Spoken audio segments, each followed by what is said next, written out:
Kalau Mas, masalah terbesarnya pasti selingkuh. Selingkuh itu, pihak ketiga itu bukan penyebab utama. Tuh kan, bentar lagi gue dibully nih. Oh, Mas Indra kok ngebelain? Enggak, bukan itu poinnya. Siapa di sini udah pernah baca buku Menikah untuk Bahagia? Ya, di situ saya udah bahas, pihak ketiga itu bukan penyebab utama. Pihak ketiga itu bisa hadir karena sudah ada masalah dalam pernikahan kita.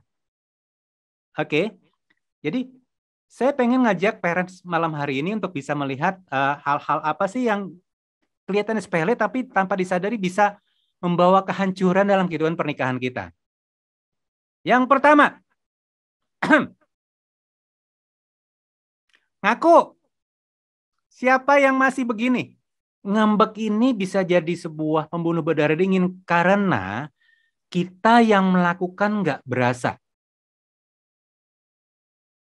Yang menerima yang berasa.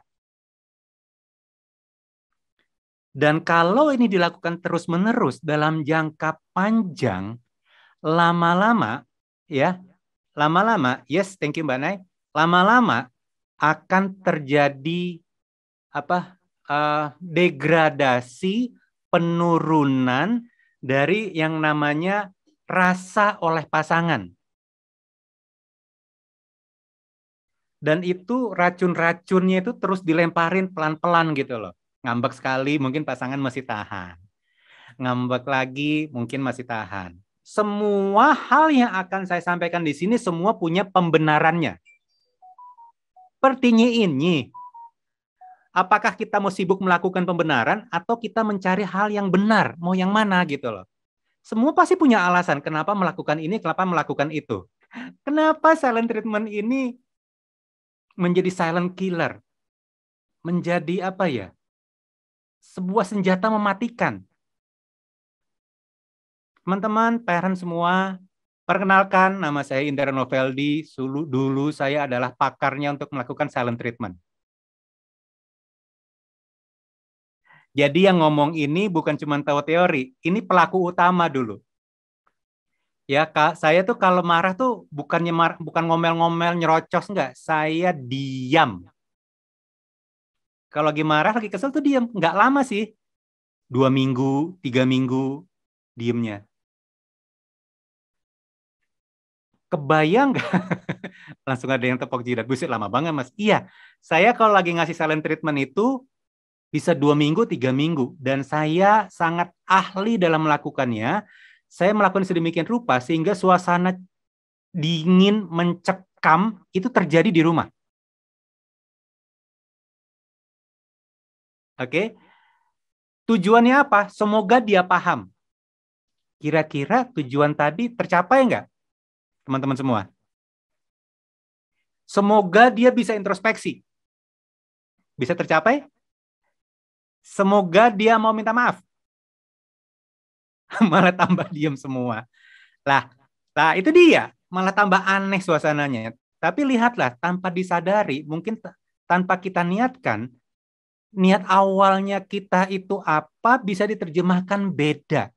Tahukah teman-teman semua bahwa silent treatment kita terjemahannya bisa sangat beda oleh pasangan?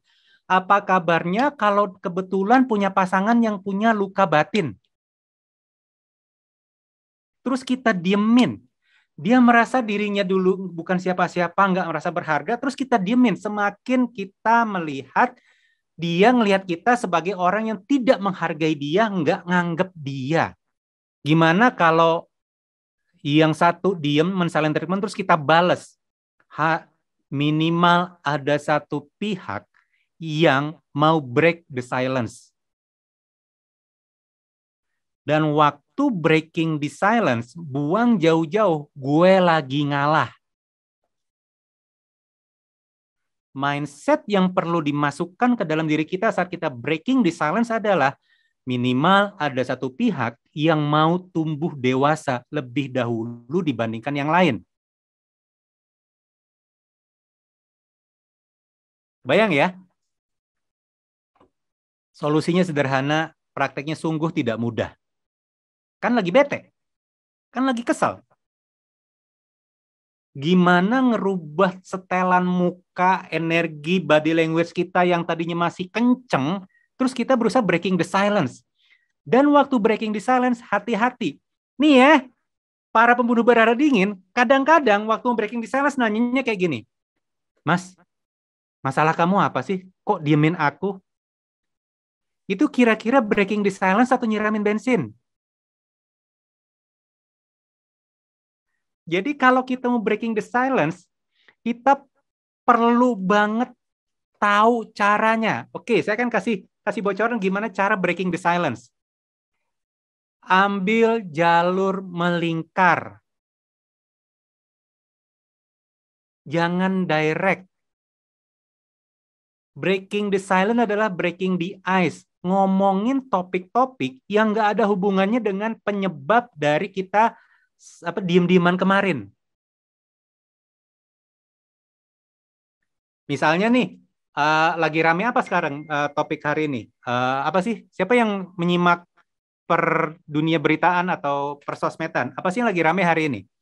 Nah, bahaslah topik itu gitu loh.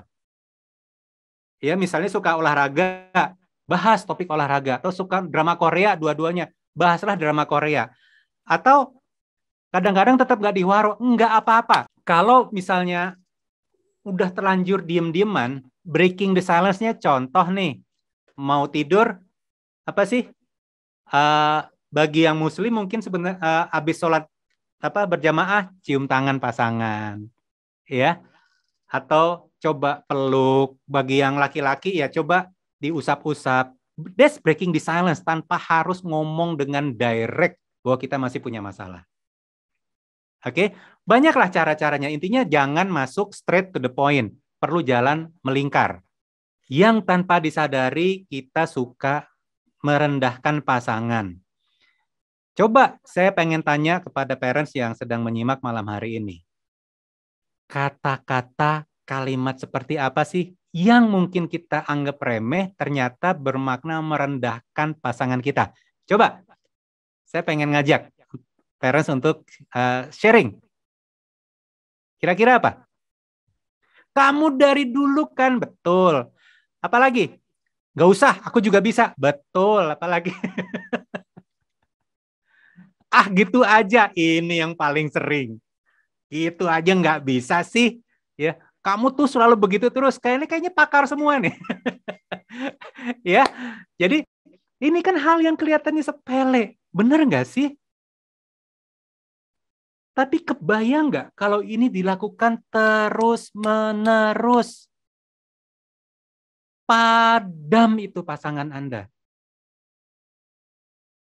Tuh kan, ya, udah ngomong tuh kan, terus dengan tatapan mata yang tadi, yang apa, tatapan mata yang merendahkan juga, ucapan juga, body language juga. Aduh mas. Nah itu. Jadi kamu tuh bisanya cuman ya banyak versi. Oke? Soal yang kalimat merendahkan itu tadi. Nah, coba parents yang ikut malam hari ini saat nanti suasana lagi enak sama pasangan, sesekali nanya sama dia, oh ya by the way Baswe, kalau berani nanya berani dengar jawaban ya. Jangan berani nanya terus dengar jawaban dari pasangan terus mendelik. Nanti jadi lebih parah masalahnya. Nah, coba tanya sama pasangan, Mas atau Bunda, selama ini ada nggak sih ucapan-ucapan aku tuh yang menurut Mas atau menurut Bunda itu terdengar merendahkan? Siapa yang berani nanya ini? Ada nggak yang berani nanya? Atau nggak usah nanya Mas Indra, gue udah tahu jawabannya. Ya udah nggak apa-apa. Tapi malam hari ini saya lebih pengen ngajak untuk jadi wake up call nih buat para parents malam hari ini. Karena tanpa sadar kata-kata yang seperti ini, oh udah nggak berani dengar jawabannya. Oh suamiku pernah ngomong begitu malah. Ya, dan tanpa disadari kita termasuk sudah menjadi pelaku pembunuh berdarah dingin. Ngeri nggak sih?